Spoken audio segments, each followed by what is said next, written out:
Yo llevo prácticamente 13 años dedicándome exclusivamente a la oncología ginecológica y en los últimos años tengo un interés especial por la sexualidad. Creo que es un campo que está sin abarcar, que no tratamos y tengo especial interés en él. Yo creo que si para la paciente es un problema, lo tiene que abordar con naturalidad, con su oncólogo, con su ginecólogo de referencia. Si él no es capaz de poder ayudarla porque no está formado en este campo, que es bastante exclusivo, pues debe tener la coherencia de poder derivarle a alguien que le pueda ayudar, porque la sexualidad forma parte de la salud integral de la paciente. El diagnóstico de cáncer de mama per se no afecta a la fertilidad. Lo que va a afectar la fertilidad es el tratamiento que necesitamos para conseguir una buena supervivencia en estas pacientes. ¿Cuál es el tratamiento que más afecta? Sobre todo los tratamientos quimioterápicos y tratamientos hormonales que necesitan en algunos casos el cáncer de mama, no todos. Si una paciente se encuentra en tratamiento con quimioterapia, si ella previamente tenía reglas, a pesar de perder esas reglas con la quimioterapia, sí que es aconsejable poner algún método anticonceptivo si no quiere quedarse embarazada, porque podría suponer un problema tanto para el tratamiento como para el embarazo. Es absolutamente recomendable, independientemente de si continúa con reglas o no. ¿Cuánto tiempo se debe de esperar para quedarse embarazada si una señora quiere, si una paciente desea tener un embarazo después de un diagnóstico de cáncer de mama? Lo estándar y lo recomendable son 2 años libres de enfermedad, aunque se puede individualizar cada uno de los casos. Si hemos pasado el tratamiento y la paciente se encuentra libre de enfermedad durante estos dos años, es seguro tener un embarazo. Va a ser considerado un embarazo de alto riesgo, pero las mujeres se pueden quedar embarazadas. Además, uno de los momentos más felices que yo he tenido como ginecóloga ha sido asistir los partos de mis pacientes oncológicas. El cáncer no va a afectar su fertilidad futura. El tratamiento sí que va a afectar su fertilidad futura, pero existen soluciones. Si para ellas es importante, insisto, existen soluciones médicas para preservar. No es recomendable, no se pueden usar tratamientos anticonceptivos de pauta hormonal, entonces nos quedan o bien los métodos anticonceptivos de barrera, como el diafragma o el preservativo, que es más seguro, o también el DIU de cobre, que no tiene ningún componente hormonal. El tamoxifeno, sus efectos secundarios con respecto al ciclo menstrual van a depender mucho de la edad de la paciente. El tamoxifeno no tiene por qué quitar las reglas. Cuando va combinado con quimioterapia, es la quimioterapia la que afecta a las reglas. La mujer puede mantener el ciclo o no estando con el tamoxifeno. Los efectos secundarios más frecuentes que tienen nuestras pacientes cuando toman tamoxifeno son sobre todo aquellos que recuerdan a los síntomas de menopausia, como son los sofocos, la sequedad vaginal. También disminuye la libido o el deseo sexual. En algunas otras pacientes puede producir también cataratas y dolores osteomusculares. En la vida sexual, cuando hay un evento vital negativo, como es el diagnóstico de un cáncer de mama, solamente por ese evento vital se va a ver disminuida la fase del deseo, el motor que nos impulsa a tener esas relaciones sexuales. Los tratamientos que usamos para el cáncer de mama también van a favorecer que ese deseo sexual pues se vea aún más disminuido. ¿Cuáles son? Sobre todo son los tratamientos hormonales que van a llevarnos a un estado de menopausia, en el que van a haber síntomas como la sequedad vaginal, el deseo la disminución de la libido y por supuesto la cirugía que afecta a una parte erógena tan importante como es la glándula mamaria en la mujer. O sea que sí que es normal que se vea disminuido el deseo durante el proceso del cáncer de mama y durante su tratamiento. Cuando abordo este tema en la consulta, el tema del deseo sexual no es un momento oportuno en el momento del diagnóstico, sino a posteriori, cuando hemos acabado con el tratamiento. Cuando tenemos una situación grave en la vida, como es un diagnóstico de un cáncer, es normal que disminuya la libido, ¿no? Nuestra cabeza se llena de otras preocupaciones y la sexualidad pasa a un segundo plano. Es después de acabar con el tratamiento cuando yo creo que es muy importante, si para la paciente su vida sexual era importante y quiere recuperarla, pues que sepa que juntas pues le podemos ayudar. le podemos ayudar. Tiene que ser muy responsable y empoderarse de su vida sexual, porque ella tiene que tener un trabajo detrás de todo esto. Relaciones sexuales se pueden tener durante el tratamiento, después del tratamiento y encima del tratamiento. O sea, la sexualidad forma parte de la salud de la paciente, de la salud integral de la paciente. Si ella tiene deseo, es fantástico que continúe con su vida sexual activa. O sea, hay muchísimos beneficios médicos y psicológicos de mantener una vida sexual saludable. Mejora la inmunidad, mejora la resistencia cardiovascular, libera estrés, quema calorías, trabaja el vínculo con la pareja. O sea, son tantos que forma parte de esos cuidados que necesita una paciente oncológica. En mi experiencia es raro que pregunten sobre su salud sexual. Yo creo que existen muchos miedos o muchos mitos sobre la sexualidad femenina. Es más, yo me siento en la responsabilidad de abordar este tema en la consulta y muchas lo esquivan. ¿El por qué? Creo que por miedos o desconocimiento.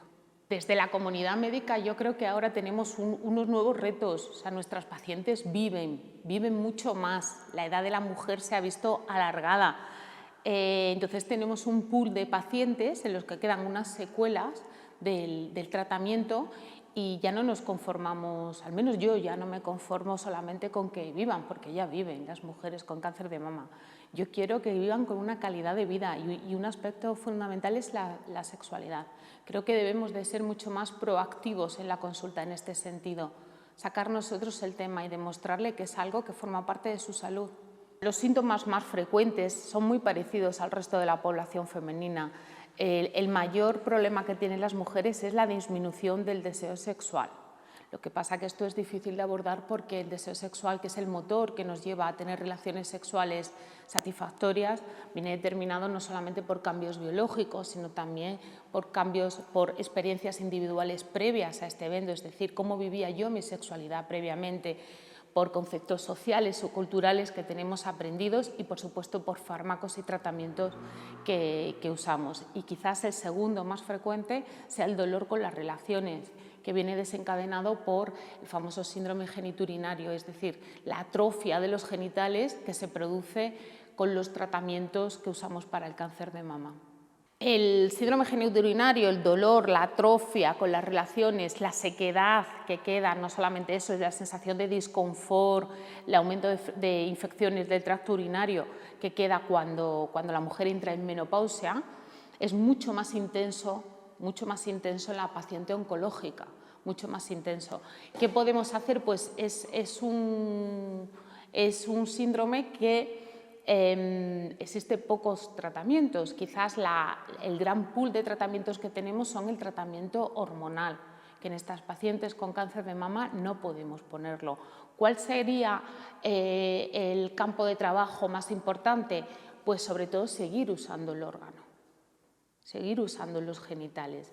Yo siempre les aconsejo una parte de hidratación continua y diaria sin hormonas, que se exploren, ¿no? que se toquen sin la presión de la pareja, que usen dilatadores mecánicos, que vea que si aumentamos la vascularización de la zona, pues ese órgano sigue con un trofismo, sigue funcionando. Si lo abandonamos porque duele, pues cada vez será mayor el dolor y cada vez será mayor el dolor.